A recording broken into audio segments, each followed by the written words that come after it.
Me da mucha alegría saludarlos nuevamente y darles la más cordial bienvenida al estudio de la lección de escuela sabática correspondiente a hoy miércoles 17 de diciembre, que lleva por título La ira del Señor. Y como siempre, la escuela sabática nos desafía con preguntas sumamente importantes, y en esta ocasión nos presenta el dilema de cómo debemos interpretar las descripciones de la ira de Dios y su justicia retributiva en el libro de Josué.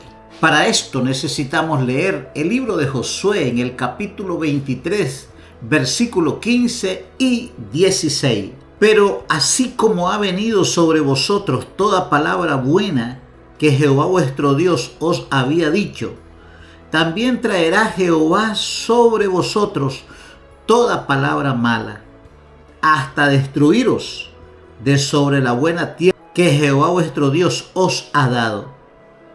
Si traspasareis el pacto de Jehová vuestro Dios que Él os ha mandado, yendo y honrando a dioses ajenos e inclinándoos a ellos, entonces la ira de Jehová se encenderá contra vosotros y pereceréis prontamente de esta buena tierra que Él os ha dado.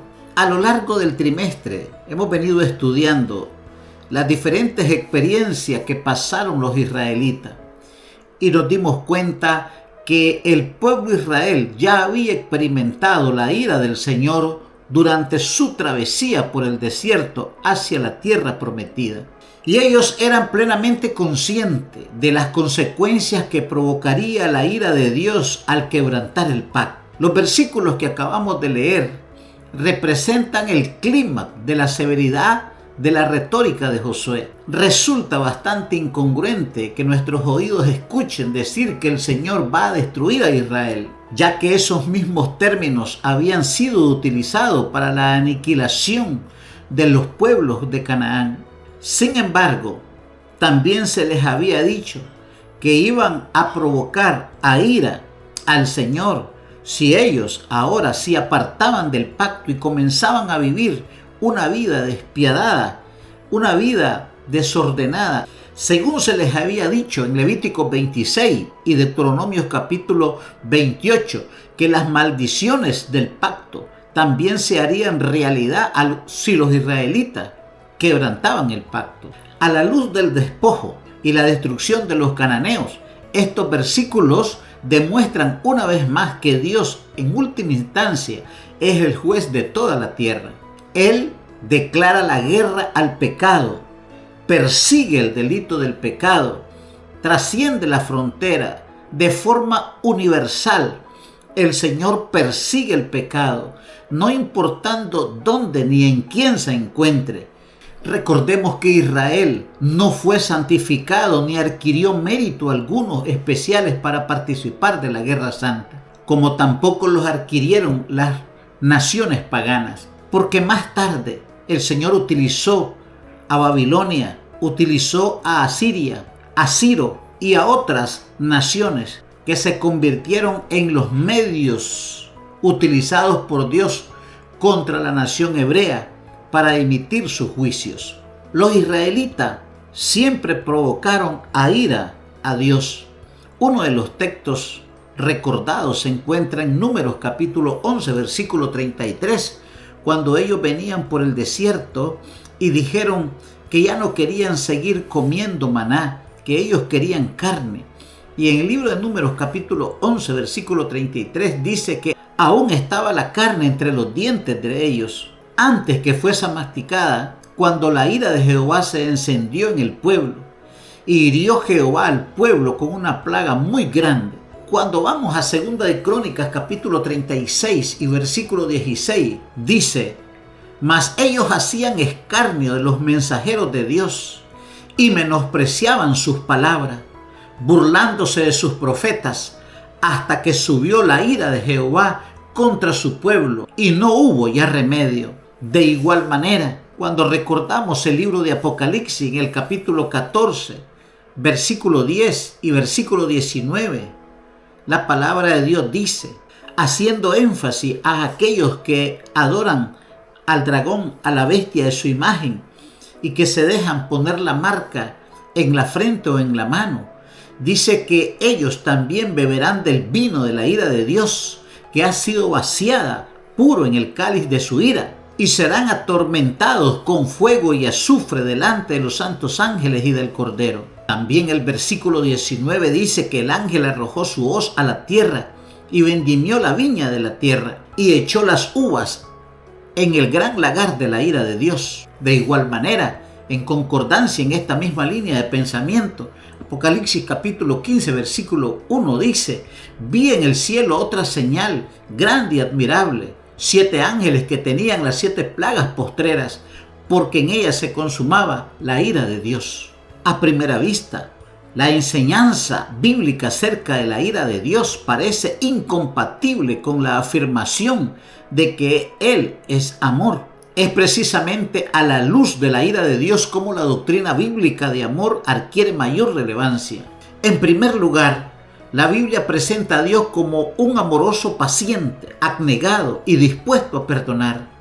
Sin embargo, en el contexto de un mundo afectado por el pecado, la ira de Dios es la respuesta de su santidad y justicia ante el pecado y el mal.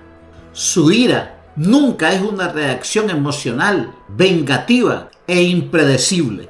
Recordemos que el Nuevo Testamento enseña que Cristo se hizo pecado por nosotros, que hemos sido reconciliados con Dios mediante su muerte. Quien crea en Él no tendrá que hacer frente a la ira de Dios. La experiencia de los israelitas a lo largo de su historia, antes de entrar en la tierra prometida y aún en la tierra prometida, ellos pudieron presenciar la ira de Dios cayendo sobre los pueblos cananeos que habían colmado la paciencia de Dios por más de 400 años. El pecado había ya sobrepasado los límites. Pudieron ver cómo el Señor trajo la justicia retributiva sobre ellos, debido a que lo que habían sembrado ya lo habían cosechado. Y pudieron observar también cómo ellos fueron testigos de las bendiciones cuando se mantuvieron fieles al pacto. Pero también la justicia retributiva, la ira de Dios, fue implacable contra Israel cuando ellos también caminaron fuera del pacto, se rebelaron contra Dios. Ese caso está bien claro cuando Acán se rebeló ante Dios tomando del anatema y trajo como consecuencia la muerte de 36 personas y la contaminación de todo el campamento de Israel en pecado. El Señor había dicho: Israel ha pecado. Como el pacto era comunitario, las consecuencias del pecado, aunque fuese de un solo hombre, tenía que ser también comunitario. Jesucristo, al morir en la cruz del Calvario, la ira de Dios cayó sobre Él, porque Él se hizo pecado por nosotros. Y desde que el pecado entró al universo, el Señor está en una persecución sin límites en contra del pecado. Y el profeta Malaquías en el capítulo 4, versículo 1 dice que un día el universo entero quedará limpio del pecado, no quedará ni raíz ni rama. Pero todos aquellos que acepten a Cristo como su Salvador personal y lo confiesen públicamente a través del bautismo, ya no tendremos que sufrir la ira de Dios, porque nuestro Señor ha muerto en nuestro lugar. Él es nuestro sustituto. Él murió por nosotros. Él se hizo pecado por nosotros. Y en la cruz, la ira de Dios descendió sobre Él, dando así una puerta abierta para cada uno de nosotros, para que por gracia seamos salvos.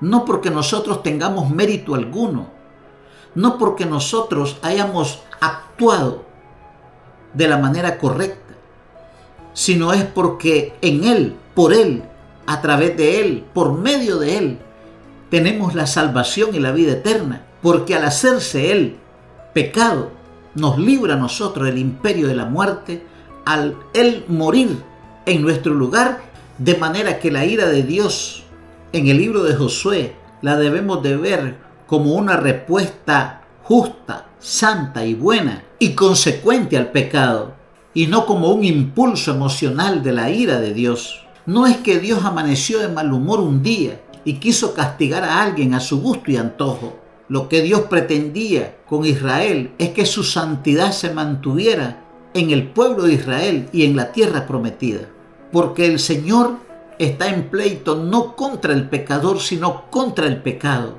Bendiciones eternas para todos aquellos que decidieron creer en Jesús y aceptarlo como su Salvador personal, y muerte eterna para todos aquellos que despreciaron y pisotearon la sangre de nuestro Señor Jesucristo. Que Dios nos bendiga y nos ayude a mantenernos firmes hasta verle venir en gloria.